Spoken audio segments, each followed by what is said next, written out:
Hey guys, welcome to another episode of the E30 M3 restoration. My name is Frank Macaluso from Garageaholic, and today we're going to be working on the doors. We haven't done much with the doors lately. We had just kind of kept them in place, but today we're going to be removing them and removing everything inside of them, or as much as required in order to get this thing to paint. Now we're looking to get this car into blast and paint at the end of October. We're looking at about a month in paint before I receive it back and start doing the rebuild. So today what we're going to be doing is basically working on doors. Everything that you need to know about removing trim and internal electronics, windows, and regulators from the door is exactly what we're going to be working on today in this episode. Stand by, guys. Now, as you see here in this door, there are a number of items. If we want to get a really good professional paint job, we need to remove the bolts and this lock mechanism. The latch, of course, needs to be removed. We're going to be replacing the VIN stickers. And of course, we have to remove the window and the regulator. Now, there's two different ways to remove the doors from the actual chassis. Take a look at the previous video where I actually removed the harness from the bulkhead connector right back here. It actually was a lot easier when you know exactly what to do. Now, there are two methods of thinking when removing the doors from the hinges. The first is to remove these two 13mm bolts, or actually they're nuts there. You can remove those and then the door comes off and then the hinge would actually stay with the chassis. That's not actually preferred because realigning the door is going to be difficult. In order to realign the doors effectively, you really just want to remove the little hex at the bottom right down there, and then the whole door would just lift up on both sides. There's actually one on the top up here on the lower hinge. The door really should just pop up and go out so we can work on it on the bench. You can do it from inside the car, but actually it's easy. If you already have the fender removed, which I do here, I'm just going to zip it out from below and above right there. 10mm.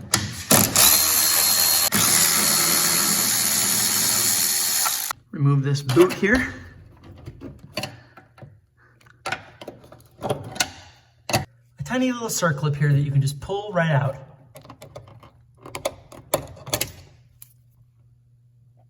Pry this up.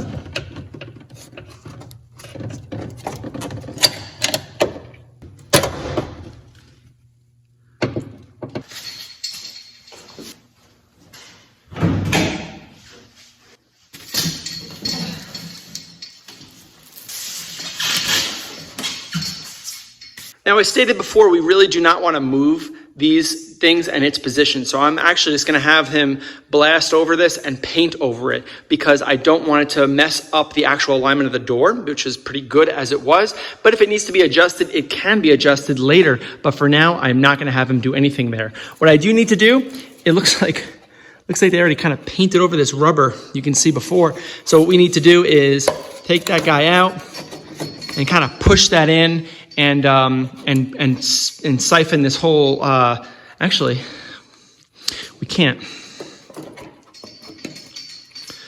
What we need to do is take this out and take the whole harness out with it. That allows us to have a nice clean edge here for the repaint. You can tell it even was even masked around that area. It doesn't look professional. You know, you gotta really make it look good. And this is not good. Now that we've got the window tuned to the exact height that we need in order to take these two 10mm bolts off, it removes this side of the window from the regulator, allowing this guy to basically smooth right onto that ball bearing. So we're going to end up taking it up above that top corner of the window, up. This is already going to be loose, and this is going to slide right off, and then the whole window will be coming right out.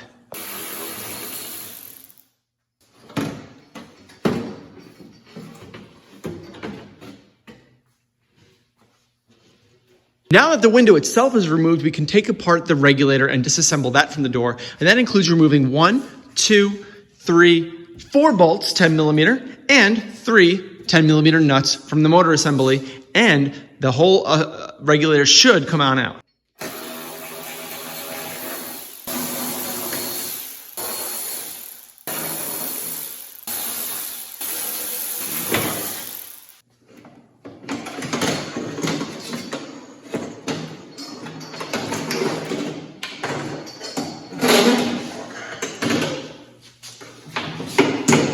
Now, in order to make this door completely paint ready, we need to remove a few more things, including the door holder, the door stop, the hole harness, the latch on the side, turn the door over, remove the door lock, and the door handle.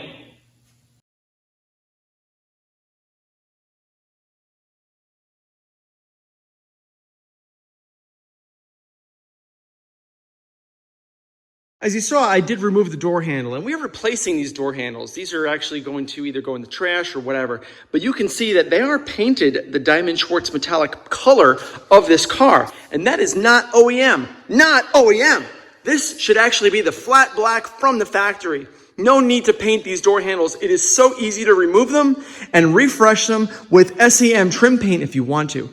Now, as you see here, highlighted right now, you'll see that little piece that needs to be pulled out. Literally gets pulled backward in order to remove the lock that separates and holds the lock itself into place. Once that's pulled out, the whole lock assembly, the tumbler assembly, pulls back out of the car to the outside world. So I pulled it out, and there is the piece. And now that piece is removed, this part just comes right on out.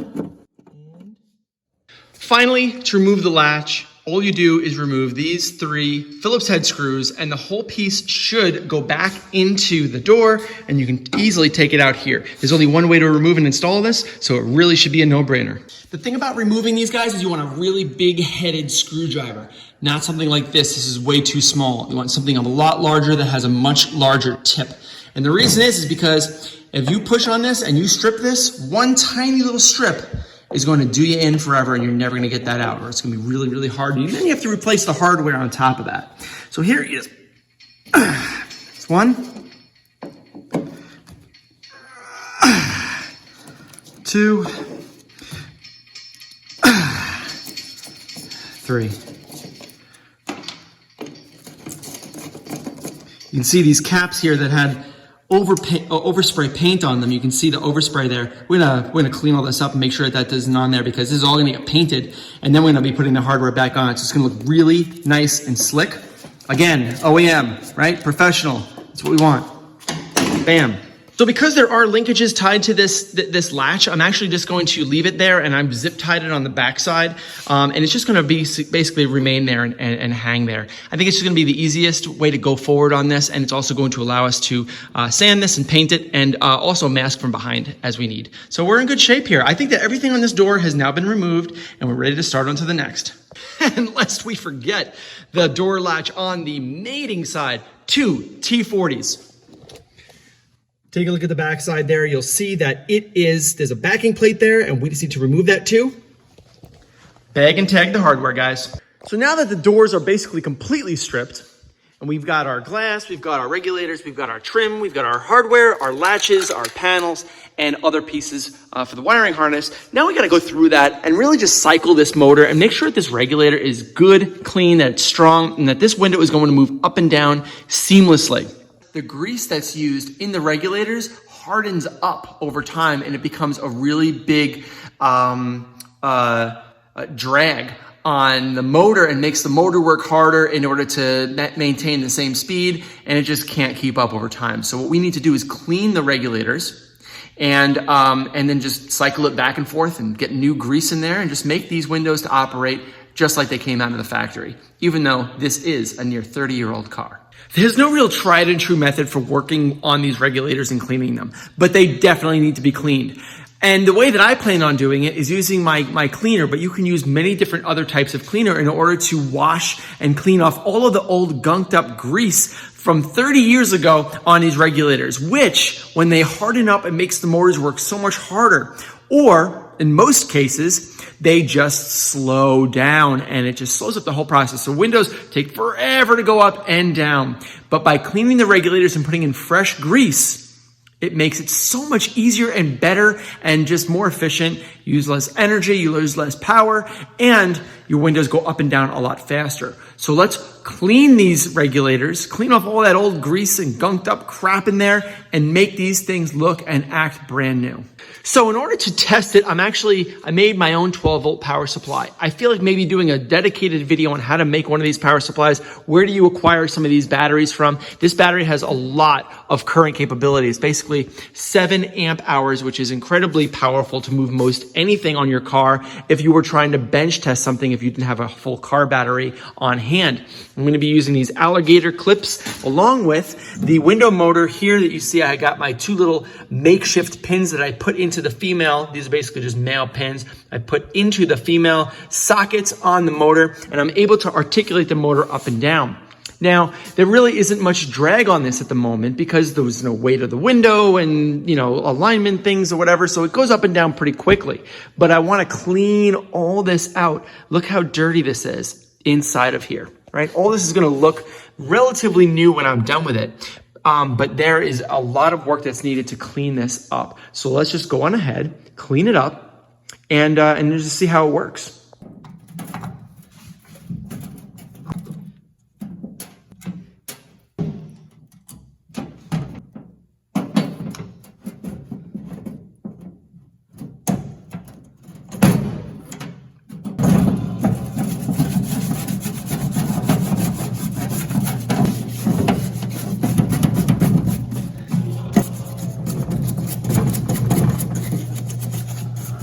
So the type of degreaser that I used was called oil eater. It was basically a degreaser, and you can mix it in various concentrations in order to get the right amount of, power out of the degreaser. But I mix it to a 3-to-1 ratio. So 3 gallons of water to 1 gallon of degreaser. I put that right volume into the power washer, but you don't need to use a power washer for this. You don't need to use a parts cleaner for this. You can just use the oil eater stuff yourself. Doesn't matter. And then just kind of put it into a little bowl and mix it up and use a brush on it or whatever. But I think that for the bearings and things like that, like the ball bearings that you see here, like the roller bearings here, I'm going to end up using like a brake clean in order to get all that stuff out. And then I'm going to use like an oil, a multi-purpose oil on that, and then kind of dip the oil into the regulator just to kind of make sure it's nice and smooth in its operation. And then I would like to use grease on the whole thing just to make sure that it's nice and well lubricated.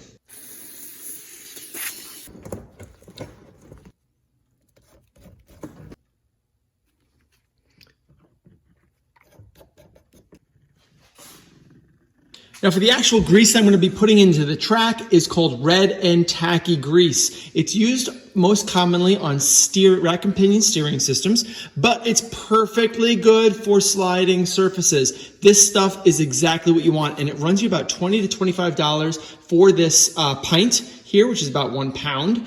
And this, you basically just want to take a brush and lightly brush inside of the track. And then when you cycle the regulator multiple times, it'll end up working its way in. Of course, you want to get it on the outside as well. But that's kind of how we're going to end up going forward with this. So now let's take a look at the motor itself. There are about 8 screws that hold this assembly in place. I want to take them out and I want to take a look and see how the internals of the gears look. And I want to see if there's any type of issues with the gears, any stripped gears, or, of course, dirt and grime that got into the assembly that needs to be cleaned out. Okay. So this is the cap, and the gears are pretty straightforward. It's basically a pretty easy worm gear design. You can see here. This is the grease that they used, which isn't a bad thing, but this grease is actually in pretty good shape. It's not hardened or anything like that. So I feel like this assembly is in really good shape. This is good. So this is how the override works on the motor. If you really need to bring your window up or down in an emergency, typically moving this gear against the worm is impossible because you cannot spin this outer gear against the worm. It only works if the worm gear itself turns to turn the bigger white gear. But this little subassembly here is very creatively built and designed because it allows you to still put this in and turn as you need in order to allow, and actually that output is right here. You can see the output is right here, right? So I'm turning this, and I'm turning this gear without actually spinning the worm gear assembly. So this is actually pretty clever design, good safeguard in case the motor fails and you need to remove, open or close your window in a heartbeat. This is pretty cool design. Everything looks good here, so I would like to just wrap this back up, maybe put a little bit of extra grease inside of the worm gear assembly here, just make sure that it's all running nice and smooth, and then button it back up. And of course, clean the mating gear here. You can see this is the mating gear where this guy kind of slips inside. This actually is quite dirty and gunky too. You can see the grease is very dark and it needs to be cleaned. So we'll clean this in the parts washer. We'll clean everything inside of here as well, and just make sure that everything is nice and smooth for operation. And then this regulator should be just about done.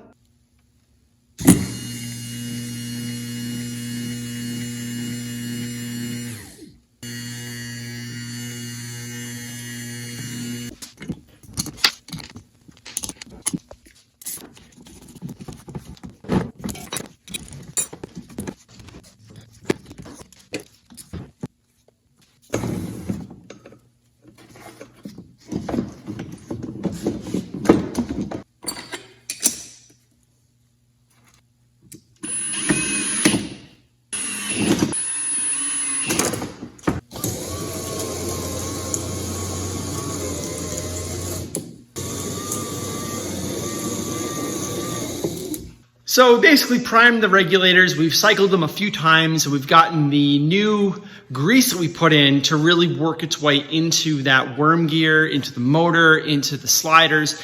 I think we've got this thing completely cleaned and it's ready for reinstall, but we can't reinstall until we get it painted. So guys, for now, that's just about it for me on this episode of the E30 M3 restoration. My name is Frank Macaluso. Thank you so much guys for watching, and take it easy, man. Later.